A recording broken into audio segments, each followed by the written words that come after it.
Hello everyone, it's Charlton. Alright, this is the fourth and last time I'm trying to do this video. It's about a follow-up on the Avenatti story, okay? Because I've been reading all the various accounts from the interested parties in it. Avenatti, obviously, the estranged wife, which now everybody has retracted their, that it was her. They're saying it was a different woman.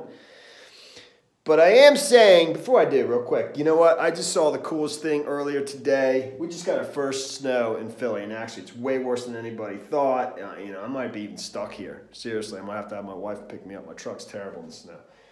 So, but I just saw the coolest thing earlier today. I filmed it a little bit, but the film quality totally was not very good. Squirrel and a fox chasing and cruising by this window here. And then went to the base of this tree, and the squirrel went cruising up the tree, and the fox is just like sitting at the bottom, like, looking up, trying to figure out how to get him. And that's when I started to film it, and I was also trying to open up the window and just get a better, clearer view, and then it took off. Anyways, okay, so this story. I don't know, maybe I should just get right to the point. And the number one thing I forgot to say in my previous attempts at doing this video, which is the biggest question mark I have, by far, that's why I'm redoing it and because it was a mess, is, and there's a simple explanation, but not really. Why haven't we seen this woman all over television? Big time, okay? Why is this woman not on every news show, with her face bruised up, basically sweetening the pot of, any would-be lawsuit, that could be had in this situation. Obviously, if she doesn't want to be, maybe she still wants to remain with him. That's a possibility. That's a possibility.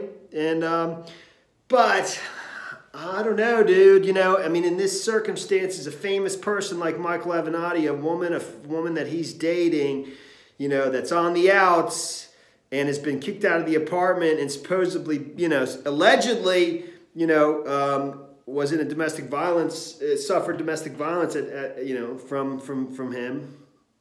Why has she not been all over the news, everywhere? That's the big question, I think. So, like I said, there has been, the estranged wife has said that, well, she's put out various statements. One with her attorney, like a written statement that was provided to reporters. And I think she actually spoke to a reporter from CNN. And Michael Avenatti obviously has made various statements. He did when he left the Los Angeles Police Department, police station last night, basically saying I didn't hit a woman. I've never hit a woman. I would never hit a woman. He says on his Twitter account many things. One of which is, first off, he hasn't even been charged with anything, much less a felony so far. And but I did see reports. This is what twists me up a little bit, is that I have seen reports that the Los Angeles Police Department did prepare paperwork that they're going to serve to him that basically says he has to stay away from this alleged victim. And they're not releasing the identity of this person because that's how in this particular type of crime, they don't do that because, so that women feel comfortable coming forward and reporting these without being dragged through the mud in the press and so on.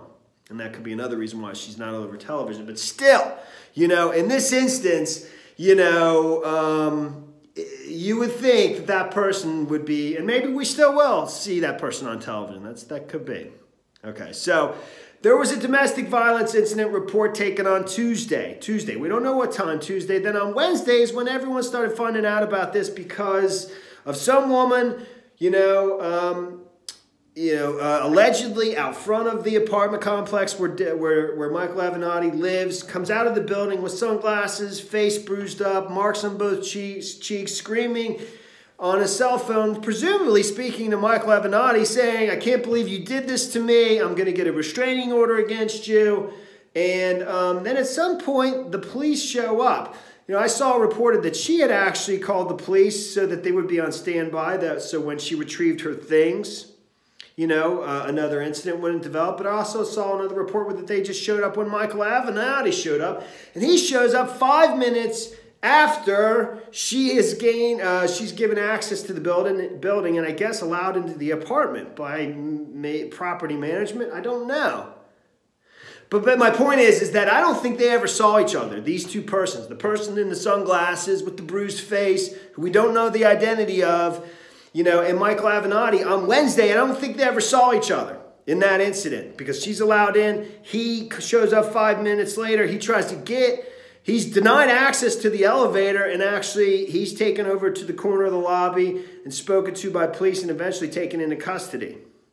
The previous incident where there's a domestic violence report taken on Tuesday, we don't know what time, if that's Tuesday during the day or the evening, that supposedly was because he was kicking this person, a woman I guess, out of his apartment, and then an altercation ensued. Okay, so what are the statements? I mean, basically the statement from the most recent ex-wife. He has two former wives. One from a while ago. I think he has 2 kids with that one. And she says he's not violent. He has no violent, you know, he's not a violent person ever.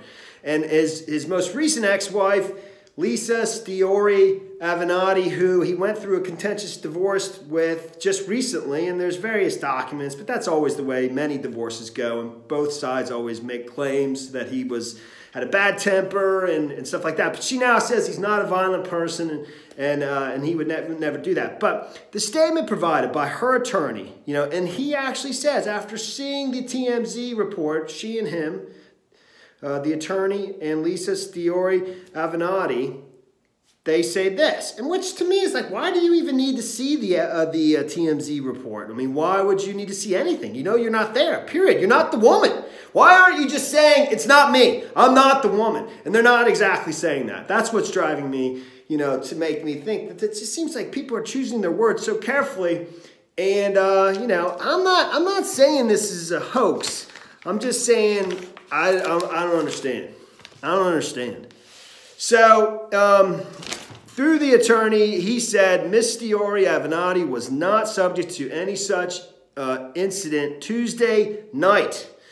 Further, she was not at Avenatti's apartment on the date that this alleged incident occurred. And that second statement, they don't even say if that's Tuesday, Wednesday. The first one, they say Tuesday night. And actually, that's the only time I ever saw the time of the day, Tuesday night, referenced by anybody. And there might have been in other reports, but I never saw it. I didn't. Every report I ever saw just said Tuesday. It didn't indicate whether it was Tuesday afternoon, Tuesday during the day, whatever. So, you know, and then she spoke with, and then she goes on in that statement to say that Michael Avenatti's never been violent towards her and so on and so forth.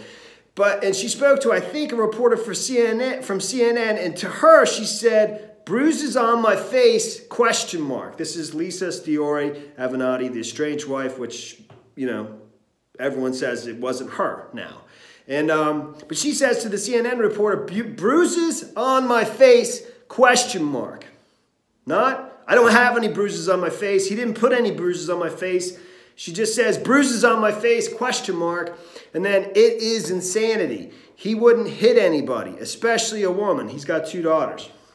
And then she went on to say, I haven't seen Michael in months. It's a complete fabrication. It's a lie. It's all a lie. So, I don't know. I mean, it just seemed like, you know, and then Michael Avenatti in his tweets, he said, let's clear a few things up. He says, Lisa wasn't even with me Tuesday, etc. But, you know, and for some reason he references Tuesday, but doesn't reference Wednesday. And so forth. I don't know. Hopefully you see that it doesn't all add up to me. And it seems very peculiar. He also tweeted today, Michael Avenatti, he seems to be suggesting this was Jacob Wohl, which is a whole other story that's too difficult for me to describe. And some people have suggested that he has a connection to Surefire Intelligence, a Twitter account that was behind this thing about Robert Mueller and Surefire Intelligence and somebody else suggesting that they were trying to get females to basically talk to reporters and claimed that they had been in compromising positions with Robert Mueller, something like that. But Jacob, the Surefire Intelligence Twitter account tweeted the time right immediately after this incident saying, Surefire Intelligence strikes again, like almost claiming credit for it, okay? And so Avenatti said in his tweet that after he's exonerated, after he and Mueller are exonerated, he's coming after Jacob Wohl. And actually, Jacob Wohl talked to NBC News, and he said he considers that a criminal threat, and that he's literally been reporting that to that's being reported to the police as we speak, as he's speaking to this reporter from NBC. To me, it seems like maybe Michael Avenatti is laying the groundwork, possibly, you know, and I think he could maybe actually pull this off. I mean, I have differing opinions on the dude, and obviously I like Trump tons, you know, and I think some of his stuff is totally way too outrageous, but other stuff I actually thought was funny. But, you know, I think he might be laying the groundwork for a future as being almost the alternative to like Alex Jones, like being the liberal, progressive, you know, version of Alex Jones, dude. And I think, I don't know, man, that could be real. And that's the end of this video, man. Thanks for watching my videos. Please subscribe to my channel. Give me a like down below. And I will see you in the next video. Later, man.